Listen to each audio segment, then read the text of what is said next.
إن هذا القرآن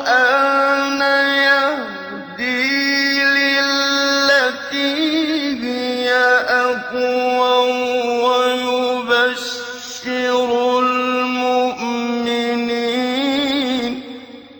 ويبشر المؤمنين الذين يعملون الصالحات أن لهم أجرا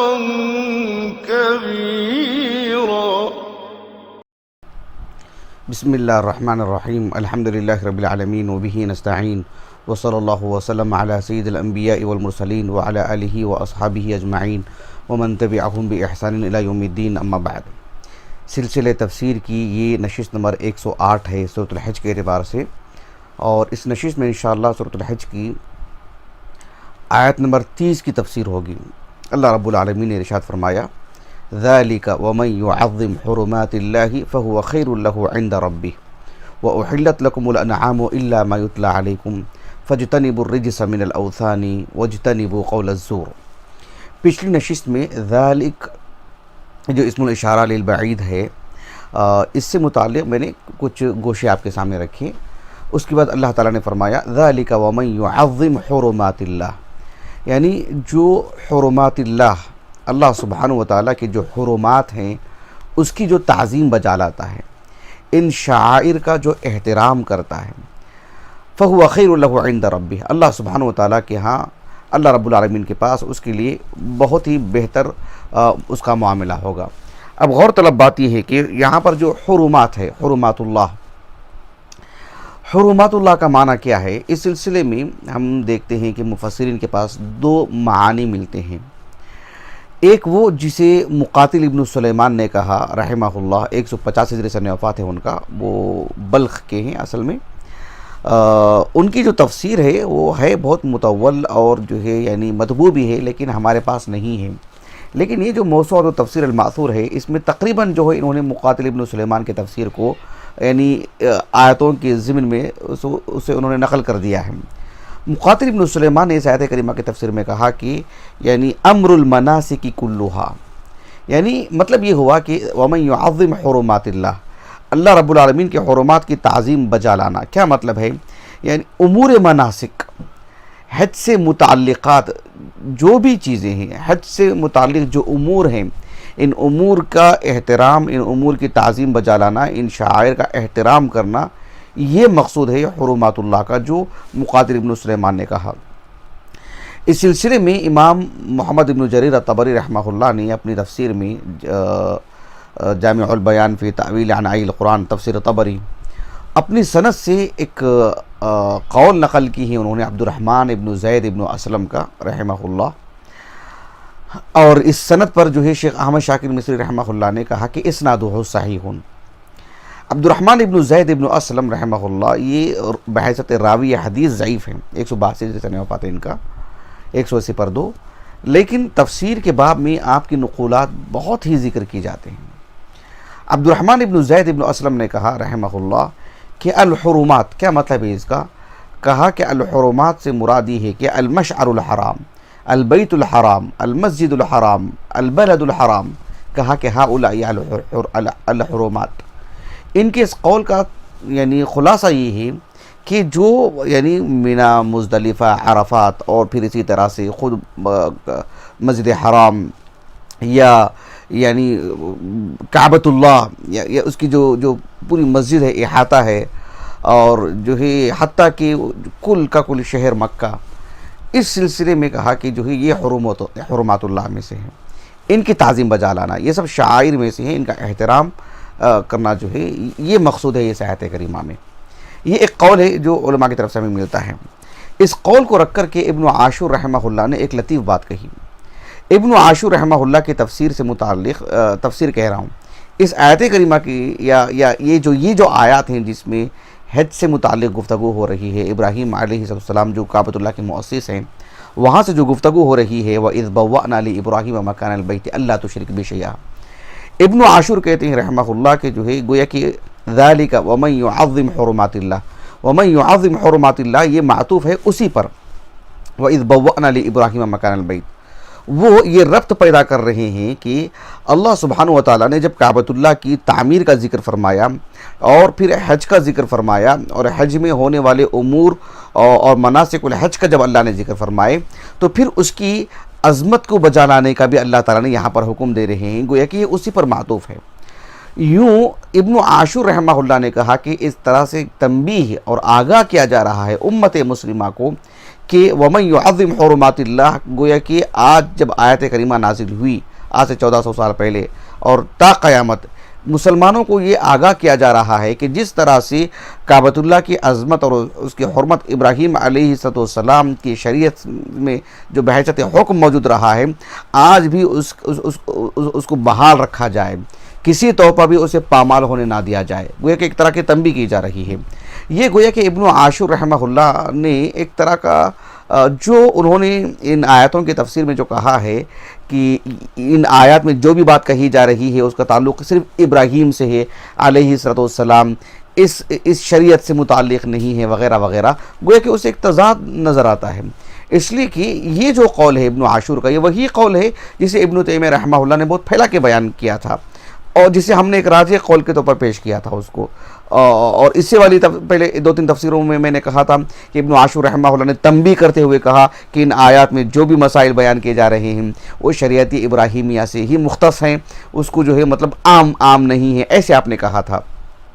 تو یہ ہو سکتا ہے کہ لفظی نزاع ہو ابن عاشور رحمہ اللہ نے جو بات کہی ہے، ورنہ مقصود وہی ہے جو ابن تیمیہ نے کہا، دیگر اصحاب علم نے کہا رحمہم اللہ اجمعین، اور جو ابن عاشور رحمہ اللہ بھی کہہ رہے ہیں وہ یہی ہے کہ ان آیات کا اصل تعلق تو ابراہیم سے ہی ہے علیہ السلام بحیثیت حکایت کے، ورنہ یعنی ایک شرعی اعتبار سے اللہ کے رسول ہی سے خطاب کیا جا رہا ہے، وہ سارے امور آپ ہی کو سونپے جا رہے ہیں، آپ اس کو انجام دیں، آپ اس کو باقی رکھیں وغیرہ وغیرہ۔ بہرحال اللہ رب العالمین نے کہا کہ وَمَن يُعَظِّمْ حُرُمَاتِ اللَّهِ، ایک تو یہ قول ہوا کہ جو بھی مناسک الحج سے متعلقات چیزیں ہیں تو ان کی تعظیم، ان کی حرمت کو باقی رکھنا، یہ ایک معاملہ ہے۔ ایک اور قول جو ہمیں ملتا ہے، جیسے خود یعنی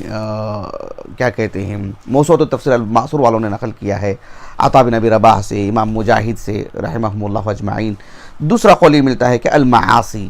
یعنی ذالک ومن یعظم حرمات اللہ، مطلب یہ ہوا کہ کعبۃ اللہ میں رہتے ہوئے،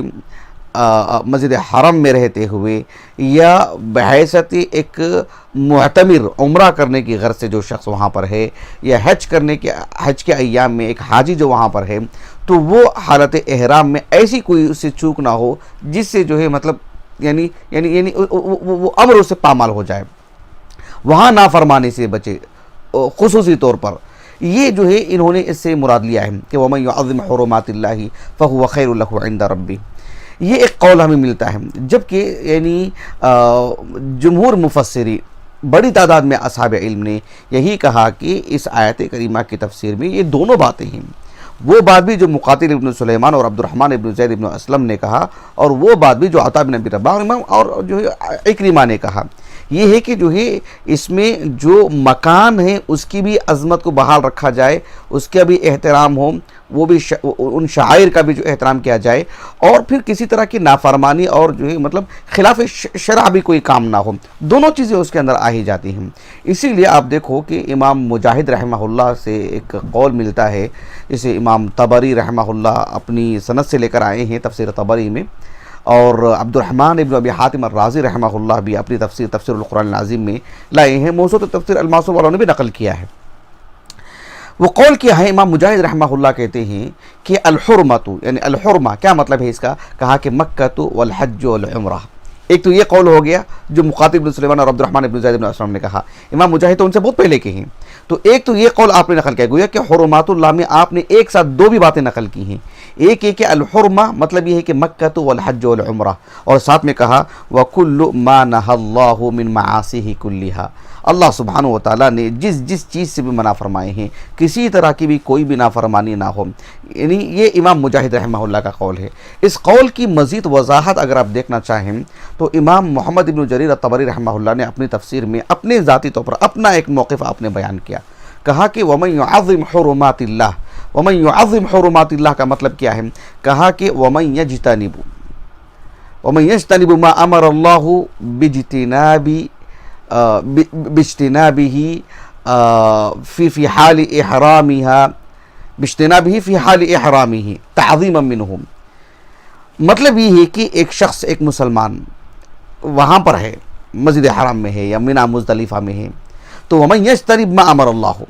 اللہ سبحانہ و تعالیٰ نے یعنی جیسے حالت احرام میں جن جن چیزوں سے منع کیا گیا ہے، چاہے وہ بال کاٹنے سے متعلق ہو، ناخن کاٹنے سے متعلق ہو، اس کی اگر اس کی زوجہ ہے تو جو ہے مطلب اس کی ہم بستری سے متعلق ہو، یا جو ہے مطلب نظروں کی حفاظت سے متعلق ہو، جس سے بھی اللہ تعالیٰ نے منع فرمائے ہیں. الحج اشہر معلومات فمن فرض فیہن الحج فلا رفث ولا فسوق ولا جدال فی الحج. تو اس کی وسعت کو آپ سامنے رکھیں. جس چیز سے بھی اللہ نے منع کیا، ومن یجتنب ما امر اللہ باجتناب کلیہا،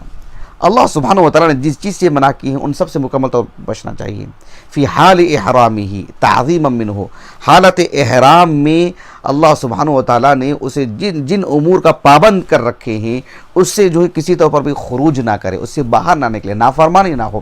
تو گویا کہ اس میں دونوں باتیں آ ہی جاتی ہیں. اللہ سبحانہ و تعالیٰ کی حدود کی پاسداری ہو، نافرمانی کسی طور پر بھی نہ ہو، اور پھر وہ جو احرام و شعائر میں سے ہے اس کا احترام ہو، اس جگہ کا احترام ہو، وغیرہ وغیرہ سب چیزیں اس کے اندر آ جاتی ہیں جو امام طبری نے کہی رحمہ اللہ.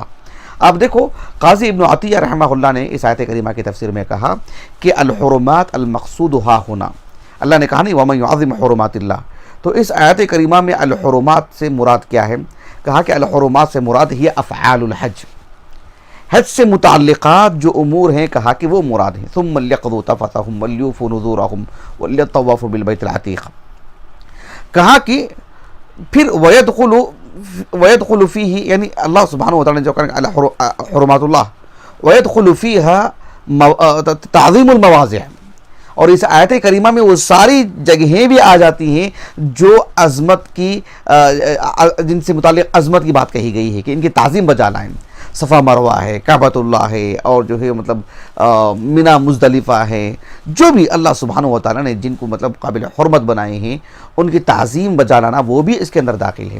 اسی لیے قاضی ابن عطیہ رحمہ اللہ نے اس موضوع کا اختتام ہی ان الفاظ میں کیا ہے. کہا کہ ثم لفظ الآیت یتناول جمیع حرمت اللہ تعالی فی جمیع الشرع. یہ آپ نے کہا اللہ رب العالمین کی شریعت میں جو کچھ بھی حرمات، چاہے وہ یعنی کسی چیز سے منع کیا گیا ہو یا کسی چیز کی عظمت کو مطلب بیان کیا گیا ہو، اس کو پاس و لحاظ رکھنا، کسی نافرمانی سے بچنا، سب امور اس کے اندر داخل ہو جاتے ہیں. یہ عام ہے. یہ حافظ ابن القیم رحمہ اللہ کی جو مدارج السالکین ہیں، مدارج السالکین میں مستقل ایک منزل جس میں یعنی اللہ سبحانہ و تعالیٰ کے جو شعائر ہیں ان کی حرمت کو بجا لانے سے متعلق جو نصوص ہیں، جو امور ہیں، ان کو آپ نے یکجا کیا ہے اور آپ اپنے انداز میں بہت پھیلا کے لکھا ہے اس کو. اس آیت کریمہ کے ضمن میں حافظ ابن القیم رحمہ اللہ نے کہا کہ ذالک ومن یعظم حرمات اللہ. کہا کہ حرمات حرمت ان کی جمع ہے. مطلب یہ ہوا کہ الحرمات جمع ہے، یوں یہ یعنی سب کو شامل ہے، سبھی امور اس کے اندر ہیں، یہ اور یہ کر کے نہیں. جن جن امور کی اللہ سبحانہ و تعالیٰ نے احترام کرنے کی تلقین فرمائے ہیں، وصیت فرمائے ہیں، ان کو اہمیت دی اللہ رب العالمین نے بیان کی ہیں، ان کو وہ سب چیزیں اس کے اندر داخل ہو جاتے ہیں. چاہے اس کا تعلق اشخاص سے ہو، چاہے اس کا تعلق اماکن جگہوں سے ہو یا کسی وقت سے متعلق ہو، سب چیزیں اس کے اندر جو ہے داخل ہو جاتے ہیں. ابن القیم رحمہ اللہ نے کہا کہ حفظ حقوق الاشخاص والازمان والامکنہ، یہ سب چیزیں اس کے اندر جو ہے داخل ہو جاتے ہیں. حافظ ابن القیم رحمہ اللہ نے معنی یہ بتایا کہ ذالک ومن یعظم حرمات اللہ تعظیمها توفیتها حقها، یعنی ہر چیز کو جو حق دینا چاہیے شرعی نقطہ نظر سے وہ مکمل حق دیا جائے، اس کے حقوق مکمل طور پر ادا کیے جائیں، یہ ہے اس کی تعظیم. والحفظ عن اضاعته، اور کسی طور پر بھی اس کا جو حق ہے، اس کی جو عزت اور احترام ہے، اس کا جو مقام ہے وہ پامال نہ ہو پائے. یہ جو ہے اصل مقصود ہے کہ ومن یعظم حرمات اللہ. وَمَن يُعَظِّمْ حُرُمَاتِ اللَّهِ، جو اللہ رب العالمین کی حرمات کی عظمت کو بجا لاتا ہے اس کا اجر کیا ہے؟ اللہ نے کہا فَهُوَ خَيْرٌ لَهُ عِنْدَ رَبِّهِ، عِنْدَ رَبِّهِ یعنی ای فی الآخرۃ، یہی مفسرین نے کہا فَهُوَ خَيْرٌ لَهُ عِنْدَ رَبِّهِ۔ قاضی ابن عطیہ رحمہ اللہ نے ایک لطیف بات کہی، وہ یہ کہی کہ عربی زبان میں جو خیر ہے، خیر کیا ہے؟ یہ دراصل اسم تفضیل ہے، یعنی اخیرو کے معنی میں ہے، اسم تفضیل ہے۔ اب یہاں پر اسم تفضیل کس معنی میں؟ قاضی ابن عطیہ رحمہ اللہ نے کہا کہ اس بات کا احتمال ہے کہ یہ اسم تفضیل ہے، یہ بھی ہو سکتا ہے یہ اسم تفضیل نہیں ہے، بس من باب الاخبار یہ بات کہی جا رہی ہے، یہ بھی بات ہو سکتی ہے۔ اللہ اکبر ہم جب کہتے ہیں تو وہ محض یہ نہیں ہے کہ بہت سارے بڑے ہیں اور ان میں سب سے بڑا اللہ ہے، اللہ سبحانہ و تعالیٰ کے مقابل کیا چیز ہے، موازنہ کہاں سے؟ تو وہ محض اسم تفضیل نہیں ہے۔ تو اس اعتبار سے یہ جو خیر ہے وَمَن يُعَظِّمْ حُرُمَاتِ اللَّهِ فَهُوَ خَيْرٌ لَهُ عِنْدَ رَبِّهِ، ابن عطیہ رحمہ اللہ نے کہا اس میں بس خیر کا وعدہ کیا جا رہا ہے، خیر کا وعدہ کیا جا رہا ہے، بس اللہ کی طرف سے اسے خیر ملے گا، اس میں تفضیل کی بات نہیں آ رہی ہے۔ لیکن خود ابن عطیہ رحمہ اللہ نے کہا کہ ہو سکتا ہے یہ تفضیل سے متعلق بھی ہو، دو چیزوں کا ایک موازنہ کیا جا رہا ہے۔ کیسے؟ ابو عبداللہ القرطبی رحمہ اللہ نے اپنی تفسیر میں کہا مطلب یہ ہے وَمَن يُعَظِّمْ حُرُمَاتِ اللَّهِ فَهُوَ خَيْرٌ لَهُ عِنْدَ رَبِّهِ، یعنی تعظیم کی وجہ سے اللہ سبحانہ و تعالیٰ کی یہ جو حرمات ہیں، ان حرمات کی تعظیم کی وجہ سے اللہ رب العالمین اس کو جو اجر دیں گے وہ بنسبت اس کے مقابل دو چیزیں ہیں، گویا کہ اللہ سبحانہ و تعالیٰ جو ان حرمات کو پامال کرتا ہے، ان حرمات کو پامال کرنے پر جو اللہ رب العالمین نے عذاب رکھے ہیں، ان حرمات کو پامال کرنے کا جو اللہ رب العالمین کے ہاں اس بندے کا جو مقام ہے اس کے مقابل کئی گنا بڑا مقام ہے، یعنی ایک طرف یہ کہ جہنمی ہے، ایک طرف یہ کہ جنتی ہے، ایک طرف اللہ کا نافرمان ہے، ایک طرف اللہ کا فرما بردار ہے۔ الامتحان یعنی چشمے والی جو ہے وہ مقصود یہ ہے کہ یہاں پر ایک تفضیل کے بعد کیسے آئے گی؟ تفضیل کے بعد اس طرح سے آئے گی کہ وَمَن يُعَظِّمْ حُرُمَاتِ اللَّهِ فَهُوَ خَيْرٌ لَهُ عِنْدَ رَبِّهِ، یعنی جو اللہ رب العالمین کے حرمات کی پامالی کرتا ہے اس کے بنسبت وہ زیادہ افضل ہے، وہ زیادہ بہتر ہے جو ان حرمات کو بجا لاتا ہے، ان حرمات کا احترام کرتا ہے، یہ معنی ہے اس کا اگر تفضیل کی بات کرتے ہیں۔ آخری بات آج کی اس نشست سے متعلق جسے حافظ ابن کثیر نے کہا رحمہ اللہ کہ اللہ تعالیٰ کی شریعت میں ایسے ہے کہ اللہ رب العالمین کی جب اطاعت پر اجر و ثواب اللہ نے رکھا ہے تو اللہ رب العالمین کی نافرمانی سے بچنے پر بھی اللہ رب العالمین نے اجر و ثواب رکھے ہیں۔ کہا کہ کما فی الطاعات ثواب جزیل و اجر کبیر کذالک فی ترک الطاعات واجتناب المحظورات، اللہ رب العالمین کی اطاعت و فرما برداری میں اللہ تعالیٰ نے جس طرح سے اجر رکھے ہیں اور عظیم اجر رکھے ہیں، ویسے ہی اللہ تعالیٰ کی نافرمانی سے بچنے میں اللہ رب العالمین اس میں بھی اجر رکھے ہیں۔ تو اللہ سبحانہ و تعالیٰ نے جب کہا کہ اس کی عظمت کو بجا لائیں تو اس پہ اللہ رب العالمین نے اجر رکھے ہیں، اور معاصی سے بچنے کے لیے اللہ نے کہے ہیں کوئی بچتا ہے نافرمانی کو ترک کرتا ہے تو اس ترک پر بھی اللہ رب العالمین اسے اجر دیتے ہیں کیونکہ وہ ترک اللہ کی خاطر کر رہا ہے۔ یہ کچھ باتیں تھیں اس سے متعلق، انشاءاللہ بقیہ باتیں جو وَمَن يُعَظِّمْ حُرُمَاتِ اللَّهِ فَهُوَ خَيْرٌ لَهُ عِنْدَ رَبِّهِ وَأُحِلَّتْ لَكُمُ الْأَنْعَامُ إِلَّا مَا يُتْلَى عَلَيْكُمْ، اس کی تفسیر انشاءاللہ آنے والی نشست میں کی جائے گی۔ اللہ تعالیٰ سے دعا ہے کہ اللہ تعالیٰ ہماری اس نشست کو ہمارے اساتذہ، ہمارے والدین، ہمارے کل معاونین، ہمارے مشاہدین، ہمارے اہلیہ کے لیے، ہمارے بچوں کے لیے، ہمارے لیے اللہ تعالیٰ باعث اجر بنائے، ذخیرہ آخرت کر دے، ہمارے حسنات میں شمار فرمائے، سیئات کے لیے کفارہ کر دے، اور ہمارے معاون خاص شیخ اختر ابن رضوان محمدی حفظہ اللہ، اللہ رب العالمین ان کو اجر عظیم سے نوازے جنہوں نے ہمارے لیے ریکارڈنگ کا پورا بندوبست کیا ہے۔ سبحانک اللہم و بحمدک، اشہد ان لا الہ الا انت، استغفرک و اتوب الیک۔